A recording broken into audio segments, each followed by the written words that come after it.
سرخط مهمترین ها: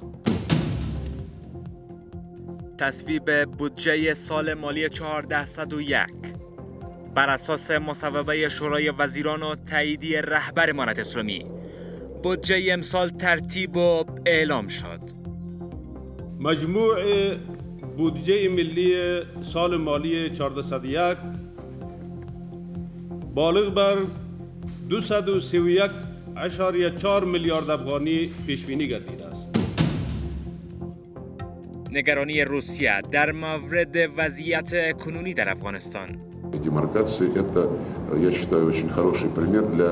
وزیر خارجه روسیه در پیوند به درگیری‌ها در پنجشیر گفته که مسئله افغانستان باید از راه گفتگوی ملی حل شود.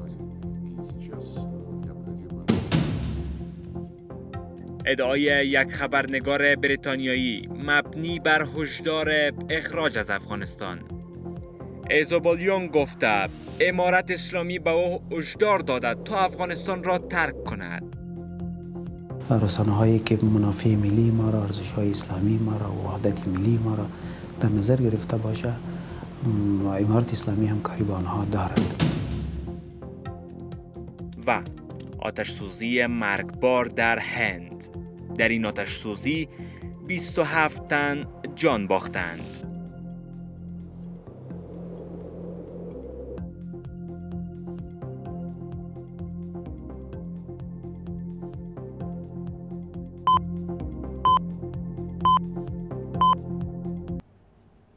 وقت بر شما بخیر. بیننده مهمترین ها در این ساعت خبری از یک با من ادریس فاروقی هستید. وزارت مالیه بودجه سال مالی 1401 را بر اساس مصوبه شورای وزیران و تاییدی رهبر امارت اسلامی ترتیب و اعلام کرد. سقف کل این بودجه 231 میلیارد افغانی است که از این میان 203 میلیارد افغانیان بودجه عادی و 27.9 میلیارد افغانیان بودجه انکشافی است. وزارت مالیه میگوید بودجه امسال عواید داخلی و فارغ از هر گونه حمایت مالی خارجی ترتیب شده است. بشیر احمد شیرزاد گزارش می‌دهد.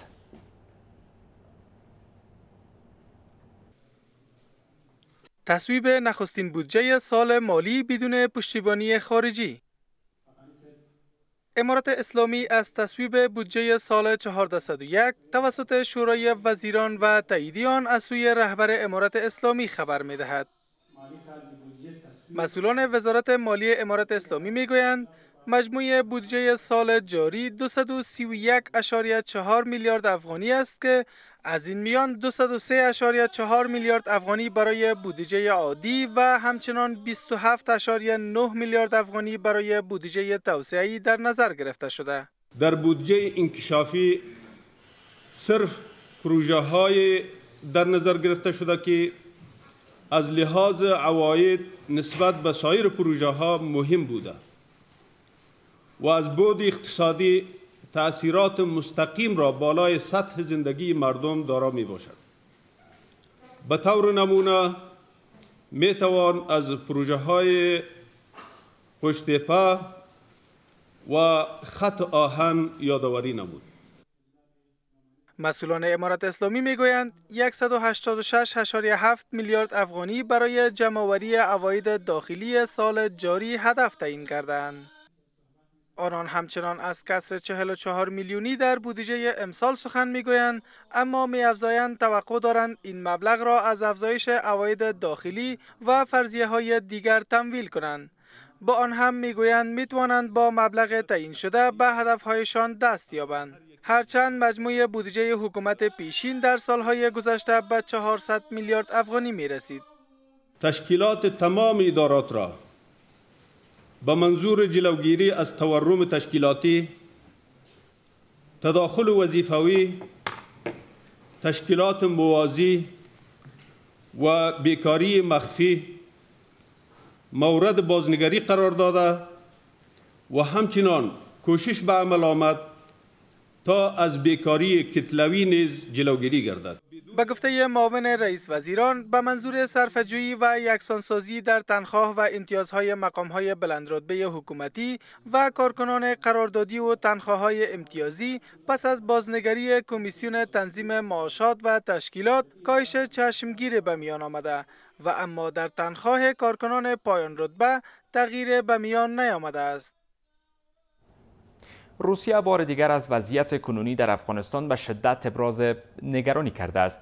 سرگئی لاوروف وزیر خارجه روسیه در یک نشست خبری در پیوند به درگیری‌های اخیر در ولایت پنجشیر گفته که مسئله افغانستان باید از راه گفتگوی ملی حل شود. همزمان گلبدین حکمتیار رهبر حزب اسلامی گزارش‌ها در مورد آزار غیر نظامیان در پنجشیر را تبلیغات کشورهای خارجی می‌خواند و می‌گوید که مردم پنجشیر نمی‌خواهند قربانی جنگ نیابتی شوند. همزمان با این امارت اسلامی تاکید دارد که با گروه‌ها و افراد مخالف نظام برخورد قاطع خواهند کرد.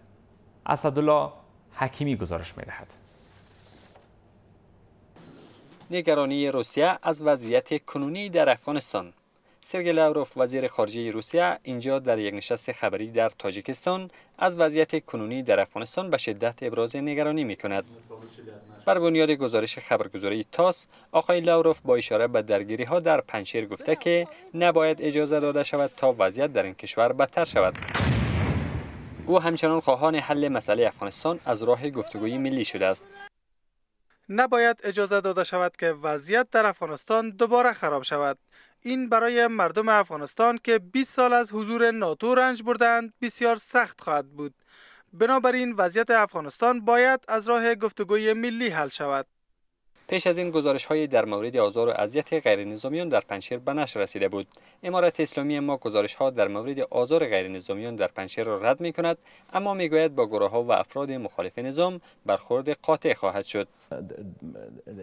همزمان با این حمدالله محب مشاور امنیت ملی حکومت پیشین نیز در دانشگاه آکسفورد گفته که در پنجشیر غیر نظامیان مورد آزار قرار می‌گیرند.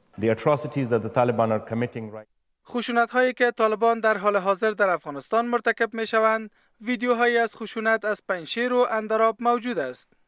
سخنان او اما در این دانشگاه از سوی یک دانشجوی افغان به شدت مورد انتقاد قرار گرفت. چرا حالا میگویید که مدت‌ها پیش از سقوط کابل میدانستم که ارتش افغانستان فرو میپاشد؟ چرا زمانی که سربازان اردو و پلیس کشور در خط مقدم جان میدادند چیزی نگفتید؟ شما یک جنایتکار هستید که باید محاکمه شوید. شما جنایتکار هستید و باید محاکمه شوید. در این میان گلبدین حکمتیار رهبر حزب اسلامی گزارش‌ها در مورد آزار غیر نظامیان در پنجشیر را تبلیغات خارجی ها می‌داند. آقای حکمتیار در خطبه نماز جمعه در کابل همچنان گفته که مردم پنجشیر و اندراب نمی‌خواهند قربانی جنگ نیابتی شوند.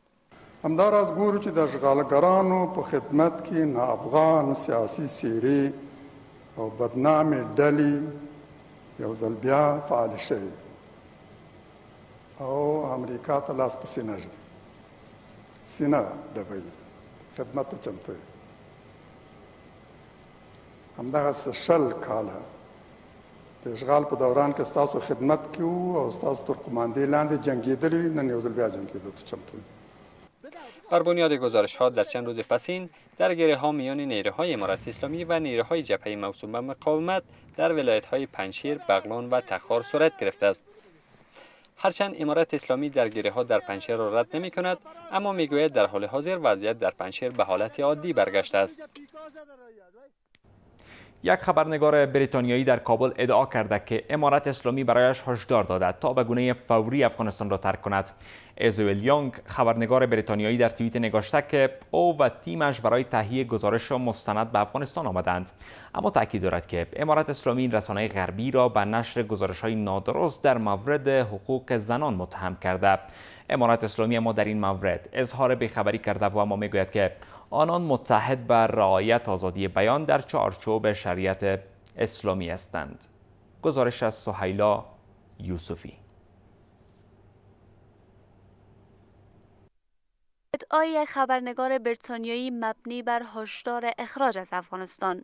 ایزابل یونگ خبرنگار مطرح بریتانیایی که با تیم همراهش برای تهیه گزارش و مستند به افغانستان آمده، اکنون در یک رشته توییت گفته که امارت اسلامی اجازه نامه آنها برای تصویربرداری را لغو کرده و با آنان گفتند تا بیدرنگ افغانستان را ترک کنند. این خبرنگار نگاشته که امارت اسلامی آنان را به نشر گزارش‌های نادرست در مورد حقوق زنان متهم کرده و همچنان از بیرون شدن از هتل نیز منع شدند. این واقعیت ندارد. ما همیشه بی‌طرفی خود را حفظ کرده ایم و هیچگاه از ما خواسته نشده است که در مورد گزارش خود شواهد ارائه کنیم. ما بدون کدام پرسش اخراج شدیم. در قسمت خانم بریتانوی هم با مسئولین مربوط در تماس هستیم تا این مشکلی که پیش آمده از مجرای تفاهم و مطابق با قانون رسانه افغانستان حل شد. که آزادی بیان در افغانستان زیر فشار جدی طالبان قرار گرفت و دستور بیرون شدن خبرنگار خارجی از افغانستان از علائم بارز سکوت آزادی بیان در افغانستان است. امارت اسلامی در این مورد اظهار بیخبری کرده و اما میگوید که آنان متعهد بر رعایت آزادی بیان در چارچوب شریعت اسلامی اند. رسانه هایی که منافع ملی ما را، ارزش های اسلامی ما را و وحدت ملی ما را در نظر گرفته باشه، امارت اسلامی همکاری با آنها دارند. ولی این مورد مشخصی را که شما یادآور شدین در این مورد ما معلومات میکنیم، جزئیات با ما تکمیل نشده و در بعضی از نقاط اگر در مورد یک ژورنالیست و یا کسی که خبرنگار باشه به نام خبرنگار از سوی نیروهای کشفی و امنیتی اقدامات صورت گرفته باشه، او فراتر از مسائل ژورنالیستیکی و اصول ژورنالیستیکی می باشه. ژورنالیستان په چارو کې لاس وهنه شوې ده چې څه خپاره شي څه خپاره نه شي. د دې ترڅنګ داسې قیودات وضع کیږي چې هیڅ ډول د رسنیو او د ژورنالیستانو د زغم وړ نه دي.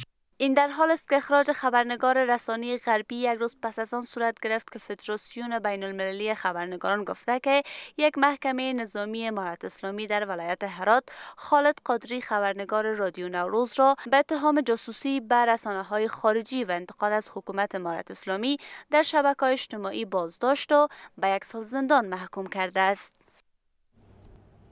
در یک اقدام تازه به هدف ایجاد تفاهم بیشتر برای جلوگیری از تنش‌های مرزی میان امارت اسلامی و مرزبانان سرحدی ایران گفتگوهای راه اندازی شده است. سخنگوی امارت اسلامی تاکید دارد که برخی از حلقات خواهان برهم زدن امنیت دو کشور هستند، اما تنش‌ها پس از این از راه مذاکره حل و فصل خواهد شد. سهیلا یوسفی. تلاش‌ها برای کاهش تنش‌های مرزی میان ایران و افغانستان. هیئت وزارت دفاع حکومت سرپرست و مقام‌های ایرانی نخستین مرحله گفتگوها را در مرز دوقارون هرات و سایر منطقه‌های مرزی در منطقه تایباد ایران برگزار کردند.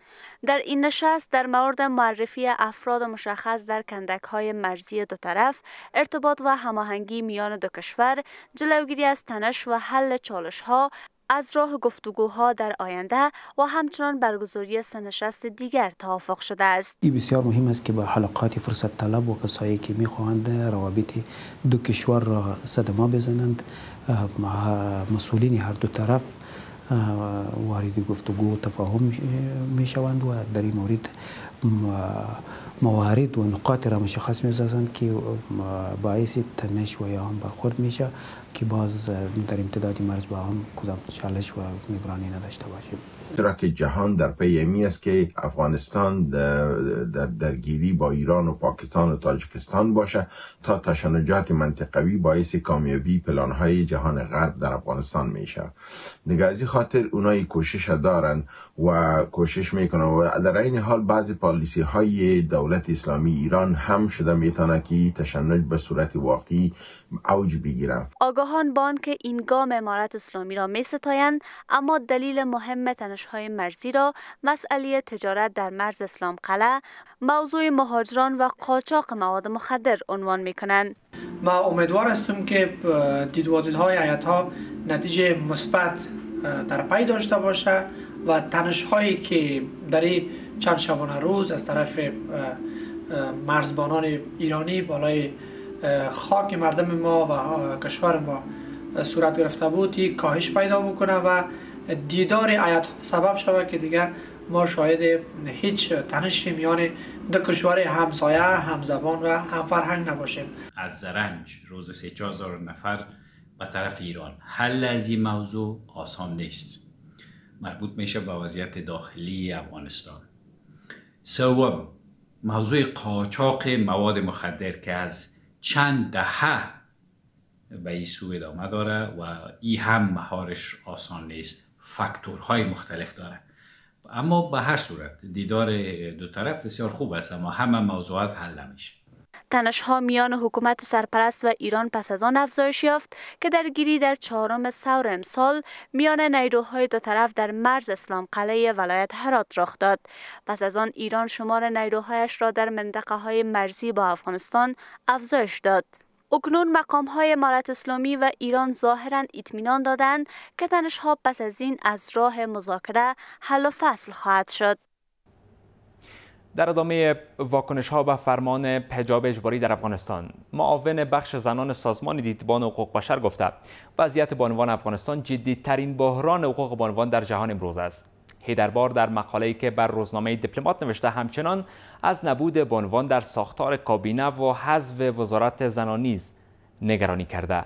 امارت اسلامی اما حجاب را امنیت و مسئولیت برای بانوان خوانده و از جهان می‌خواهد باید به فرهنگ و ارزش‌های مردم افغانستان احترام بگذارد. واکنش‌ها به فرمان حجاب اجباری در افغانستان با گذشت هر روز بیشتر می‌شود. در آخرین مورد حیدربار معاون بخش زنان سازمان دیدبان حقوق بشر در مقاله‌ای که به روزنامه دیپلمات نوشته از وضعیت بانوان در افغانستان نگرانی کرده است. حیدربار در این مقاله همچنان نگاشته که آنچه در حال حاضر در افغانستان اتفاق می‌افتد جدی‌ترین بحران حقوق بانوان در جهان امروز است. در این نوشته با اشاره به حضور کامل مردان در کابینه سرپرست و بسته شدن وزارت امور زنان در همان آغاز تحول سیاسی، فهرست نقض حقوق بانوان و دختران از سوی امارت اسلامی را طولانی و در حال افزایش می‌خواند. مخکې دینه چې یو فرمان ورکړل شي ښه به دا وي چې هغه فرمان اول وڅېړل شي چې آیا د زموږ تاسو ملي منافع پکې خوندي دي که نه چې یو فرمان ورکړل شي بیا وروسته موږ تاسو سپیناوی پکې کوو چې دلیل او مطلب هم څه دی پکې لکه د ښځو د حجاب په مسله کې فرمان ورکړل شول او وروسته بیا دوی ویل چې دوی مطلب د دې فرمانه څه و، نو در رقم فرمانونه باید لاس واخیستل شي. امارت اسلامی اما در پیوند به این موضوع گفته که حجاب امنیت، مسئولیت و نشانه عفت برای بانوان است و از جهان هم خواسته که باید به فرهنگ و ارزش‌های مردم افغانستان احترام بگذارند. ما حقوق خانم‌ها، حقوق زنها در کشور ما از هر زمانی دیگر محفوظ است. حق عزت آنها، حق مال آنها، حق سر آنها، حقوق خانوادگی آنها بعد از آمدن امارت اسلامی محفوظ شده. و بازم یاد تکرار میکنیم که قبل از آمدن امارت اسلامی این حقوق از زنها و خانم‌ها گرفته شده بوده. واکنش‌ها در مورد فرمان حجاب در افغانستان تازه نیست. پیوسته چنین فرمان‌ها در شمار دیگر از کشورها نیز واکنش برانگیز بوده است. برخی برای ممنوعیت حجاب فرمان می‌دهند، برخی هم برای اجباری بودن آن.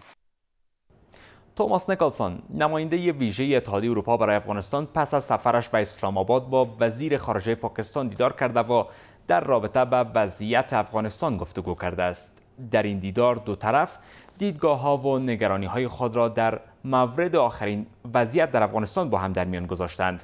برخی از آگاهان سیاسی به این باورند که با در نظر داشت پیشینه سیاست‌های پاکستان در قبال افغانستان، گونه نشست‌ها تنها جنبه تشریفاتی داشته و برای افغانستان مؤثر نخواهد بود.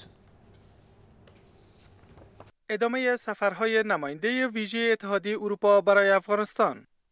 توماس نیکلسون، نماینده ویژه اتحادیه اروپا برای افغانستان، در ادامه سفرهایش به آسیا این بار به پاکستان سفر کرده و با وزیر خارجه این کشور دیدار کرده است. از بانو حنا ربانی برای اینکه روز گذشته در اسلام آباد از ما پذیرایی کرد و برای گفتگوی صادقانه و روشن در مورد چگونگی پشتیبانی از افغانستان در رسیدگی به چالش‌های امنیتی، اقتصادی، ایجاد دولت فراگیر و حقوق بشر که جنبه‌های مهم هستند و ادامه همکاری‌ها تشکر می‌کنم. آقای نیکلسون در دیدارش با وزیر خارجه پاکستان بر چگونگی پشتیبانی از افغانستان در رسیدگی به چالش‌های امنیتی، اقتصادی و ایجاد حکومت فراگیر تاکید کرده است.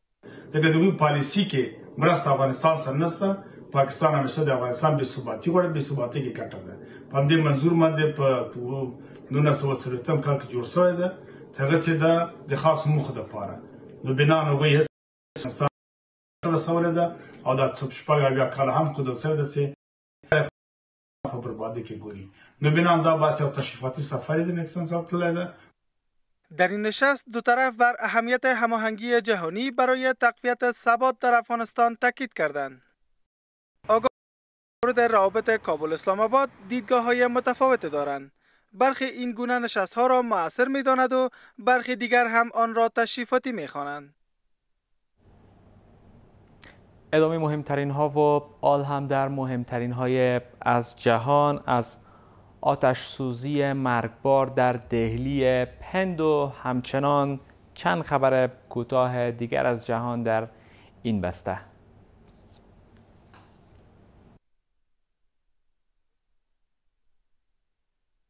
در پی وقوع آتش سوزی در یک ساختمان اداری 4 طبقه‌ای در دهلی دست کم 27 تن کشته و تعداد دیگر ناپدید شدند. بیش از 70 تن در هنگام شروع آتش سوزی داخل ساختمان بودند و شاهدان گفتند که برخی از آنها برای فرار از پنجره بیرون پریدند. اکثریت کارکنان این اداره را بانوان تشکیل می‌دادند. احتمال می رود که یک اتصال کوتاه برق سبب آتش سوزی شده باشد. به گفته مقام ها، صاحبان یک شرکت تولیدی دوربین مداربسته که در این ساختمان مستقر بود در رابطه با این حادثه بازداشت شدند.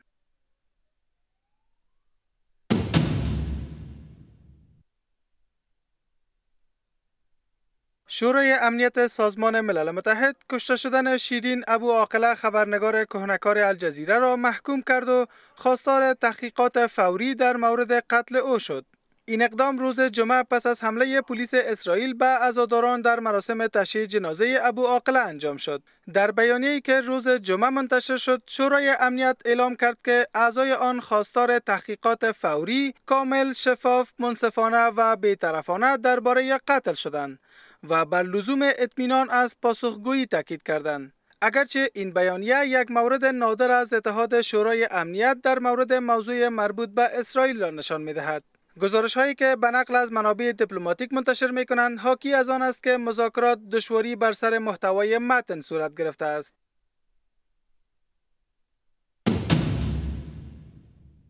با گزارش رسانه‌های دولتی، کیم جونگ اون رهبر کره شمالی گفته است که شیوع سریع کووید 19 در کره شمالی یک فاجعه بزرگ برای این کشور است.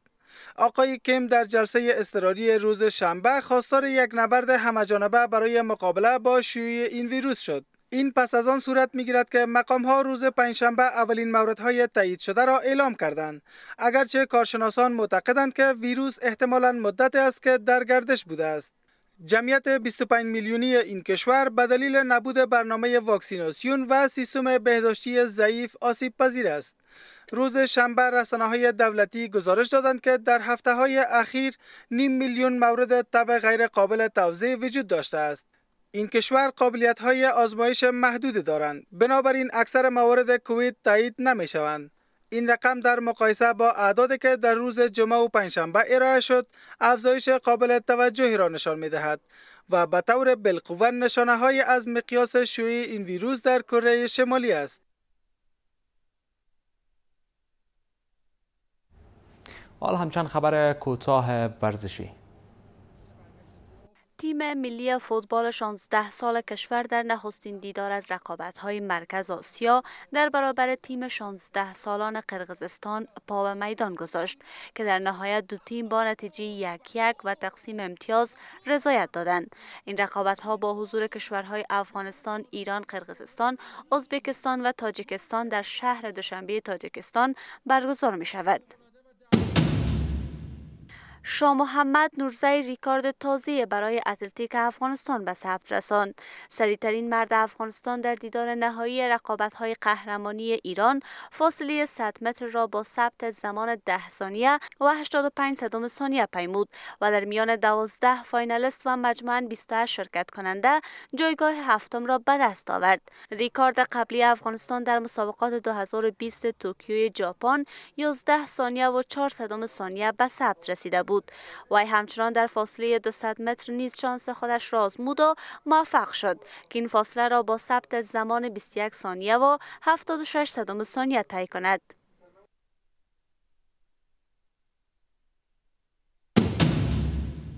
دوره آموزش‌دهی مقدماتی داوری فوتسال در کابل آغاز شد. 24 داور از شهر کابل اشتراک کردند و برای 4 روز روش‌های تازه داوری فوتسال را در 2 تایم عملی و نظری به گونی حرفه‌ای فرا می‌گیرند. محمد طاهر رؤوفی و سید داود به عنوان آموزگار این صنف را پیش می‌برند. هدف از راه اندازی این دوره آموزشی بلند بردن سطح ظرفیت داوران گفته شده است. حال هم وضعیت آب و هوای فردای کابل و چند شهر بزرگ افغانستان و همچنان نرخ ارزها در بازار امروز کابل.